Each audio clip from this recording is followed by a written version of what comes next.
तो हेलो बच्चों, आज की पढ़ाई काफ़ी ज़बरदस्त है, तो शुरू से अंत तक पढ़िए। O for orange, O for orange. चलिए आप बोलना है ओ फॉर ऑक्टोपोज, ऑक्टोपोज, समझिए। O for octopus. अब बोलना है O for orange, O for orange. चलिए फिर से बोलना है O for octopus, O for octopus, O for octopus. चलिए फिर से बोलेंगे O for orange, O for orange. चलिए फिर बोलेंगे O for octopus, O for octopus. फिर बोलेंगे O for orange, O for orange.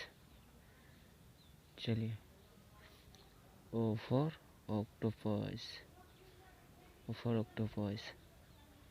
चलिए फिर बोलेंगे O for orange, O for orange, O for octopus, O for octopus. हमारे चैनल को सब्सक्राइब नहीं किया तो कर दो। चलिए मिलते हैं नेक्स्ट वीडियो में।